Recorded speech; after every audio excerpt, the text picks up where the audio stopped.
Selamat berjumpa kembali dalam program Sound Doctrine. Saya Pendeta Wanda Dumais dari Sydney, Australia. Maranatha, Tuhan Yesus segera datang. Saudara yang dikasihi Tuhan, salah satu kerinduan Allah terbesar adalah Allah ingin menyingkapkan siapa dirinya kepada ciptaan. Jadi Allah sungguh-sungguh ingin supaya ciptaan mengetahui siapakah dirinya. Nah saudara, Alkitab itu sebenarnya tujuannya adalah supaya kita mengerti siapa diri Allah yang sesungguhnya. Allah menyatakan diri di dalam firman-Nya. Oleh sebab itu, kita bisa mendapatkan keterangan seluas-luasnya dan sejelas-jelasnya di dalam Alkitab. Sekali lagi saya mau ulangi kata-kata ini. Allah sebenarnya lebih suka menyingkapkan dirinya kepada ciptaannya daripada menutupi atau membuat pribadinya menjadi misteri. Ya. Karena itu saudara, penting sekali bagi kita untuk memahami atau mengerti Alkitab yang kita punyai. Begitu. Ya.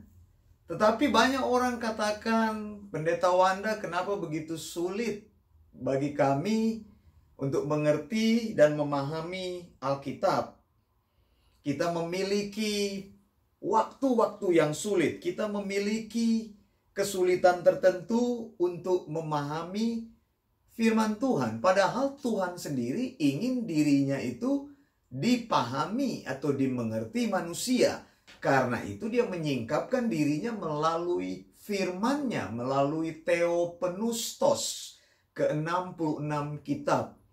Yaitu dari perjanjian lama kitab Kejadian sampai dengan perjanjian baru kitab Maleaki yang terakhir, maksud saya kitab Wahyu yang terakhir. Jadi 39 kitab perjanjian lama dan 27 kitab perjanjian baru.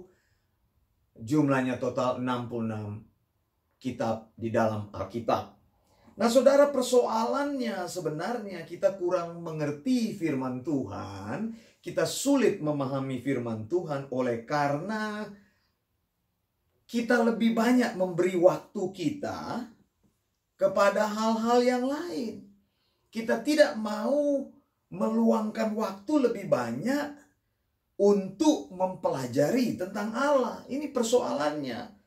Saudara, kita tidak mampu mengerti, kita tidak mampu memahami firman Tuhan karena kita tidak mempunyai waktu atau kadang-kadang sulit mempunyai waktu untuk mempelajari firman Tuhan. Bukan karena kita tidak mempunyai metode-metode yang baik untuk mempelajari firman Tuhan, tetapi karena kita sendiri tidak mau menundukkan diri kita, kita tidak mau memberi waktu yang banyak, kita tidak mau untuk menaruh prioritas yang utama mencari firman Tuhan. Sehingga kita melalaikan atau banyak kali Allah menjadi misteri bagi kita. Nah saudara yang dikasihi Tuhan, salah satu kitab yang paling sulit dipahami, oleh karena itu mengalami banyak serangan-serangan baik dari pihak Kristen atau dari dalam kekristenan dan dari pihak luar, yaitu kitab Wahyu. Nah, saya akan membahas kitab Wahyu dalam kuliah-kuliah Eleos Theological School, dan kami akan memulai pembahasan kitab Wahyu atau eksegesis kitab Wahyu mulai hari Minggu, yaitu jam 8 malam waktu Sydney, Australia, melalui Zoom. kalau Anda mempunyai waktu, mulai hari Minggu, ya, tanggal 12 Juli 2020, jam 8 waktu Sydney, Australia, setiap minggu sekali saya akan membahas eksegesis kitab Wahyu, mengeksegesis kitab Wahyu ayat per ayat. Kalau Anda mempunyai waktu, bergabunglah bersama dengan mahasiswa kami, bergabunglah bersama dengan sekolah kami Eleos Theological School. Anda bisa mendaftar. Saya sudah memberikan undangannya, menaruh pengumumannya di Facebook saya, Hastings Wanda. Jadi mulai hari Minggu tanggal 12 Juli 2020, dimulai jam 8 malam waktu Sydney, Australia. Untuk mereka yang tinggal di luar Australia, yang tinggal di Indonesia dan di belahan bumi lainnya, silakan mengikuti dengan menyesuaikan waktu dan hari sesuai dengan jam yang berlaku di tempat Anda. Nah, saudara yang dikasihi Tuhan, kitab Wahyu menjadi kitab yang sulit untuk dipahami oleh orang percaya karena banyak simbol-simbol di dalamnya, banyak berisi tentang nubuatan-nubuatan, sehingga kebanyakan kitab Wahyu ini menjadi kitab yang dilewatkan oleh orang percaya. Orang percaya seolah-olah hanya membaca Alkitab, yaitu hanya ke-65 kitab itu yang dibaca, lalu dipelajari, tapi seringkali kitab Wahyu dilewatkan. Gereja-gereja juga banyak sekali melewatkan pembahasan atau khotbah atau penjelasan mengenai kitab Wahyu karena tidak tahu membahas kitab Wahyu dari sudut yang mana. Saya ingin tunjukkan kepada Anda, saudara, di dalam Alkitab. Contoh Wahyu 1 ayat yang ketiga menulis, berbahagialah ia yang membacakan dan mereka yang mendengarkan kata-kata nubuat ini dan yang menuruti apa yang tertulis di dalamnya, sebab waktunya sudah dekat. Saudara, kitab Wahyu sebenarnya mengandung berkat yang besar. Wahyu 1 ayat 3 menunjukkan bahwa setiap orang yang mengajar kitab ini dan mereka yang mendengarkan kitab ini, mereka adalah orang-orang yang diberkati. Saudara, jadi saya ingin menyalurkan berkat Tuhan dan saya ingin pendengar-pendengar, mahasiswa, pembelajar-pembelajar Alkitab, pembelajar sound doctrine, mereka mendapat berkat dari pembahasan kitab Wahyu. Saudara, sekali lagi saudara, Wahyu itu artinya apokalipsis, artinya sesuatu yang disingkapkan sebenarnya. Sesuatu yang dibukakan. Sama seperti sebuah tutup yang dibuka. Begitu, kalau engkau di rumah mempunyai dulu orang tua sering katakan tudung nasi atau tempat menutup makanan. Kalau engkau membuka itu atau katakanlah engkau mempunyai tempat masak nasi, rice cooker dan sebagainya, kan ada tutupnya. Ketika engkau membuka tutup itu, isinya tersingkap, itu artinya apokalipsis. Wahyu artinya penyingkapan rahasia-rahasia Allah. Mengapa kitab Wahyu penting? Saya mau memberitahu kepada Anda, ada 2 kitab di dalam Alkitab yang menjadi dasar dari penyingkapan rahasia-rahasia Allah dan menjadi dasar daripada iman Kristen untuk bertumbuh dengan kuat. Yang pertama adalah kitab pertama, kitab Kejadian, saudara. Lalu yang kedua adalah kitab Wahyu. Dua-dua kitab ini menempati bagian yang krusial.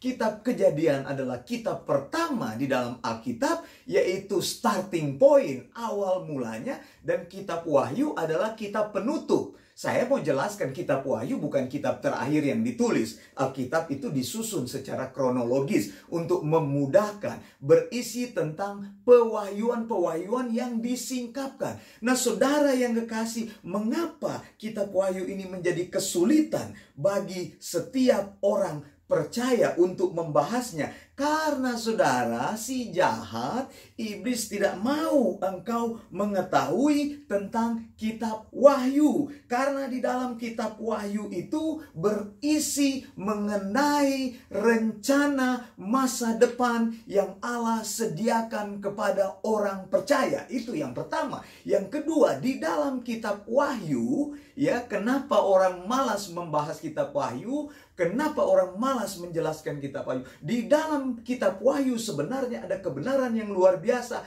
bercerita tentang masa depan iblis yang akan mengalami penghukuman daripada Allah.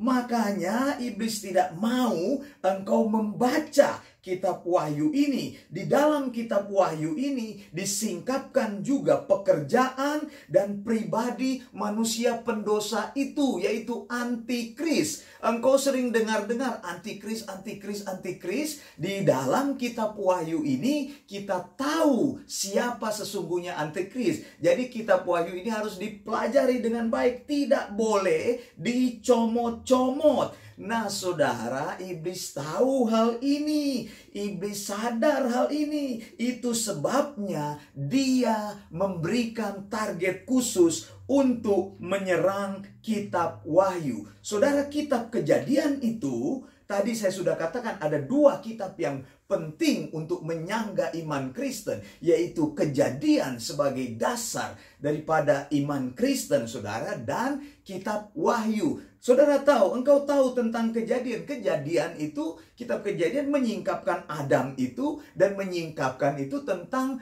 origin of sin, ya. Jadi original sin, dosa Adam. Saudara, kalau ini juga Kejadian ini dihapus, penjelasannya kurang baik, maka teori-teori mengenai evolusi akan muncul. Bahkan orang ateis pernah berkata seperti ini, tanpa Adam, tanpa original sin, Yesus Kristus itu hanyalah menjadi seorang manusia yang mempunyai misi di planet yang salah. Ya, terus orang ateis ini bilang dosa itu akan menjadi sesuatu yang hanya semacam bukan sesuatu yang penting, karena bukan menunjuk kepada ketidaktaatan manusia. Itu cuma kesulitan manusia. Manusia punya pergumulan saja. Dosa adalah sesuatu yang biasa menurut orang ateis. Lalu orang ateis bilang orang Kristen akan terus-menerus berhadapan dengan masalah sains, ilmu pengetahuan, dan sulit menyelesaikan kasus-kasus evolusi. Apabila Adam dan Hawa dan dosa awal itu dihilangkan, maka engkau hanya akan menemukan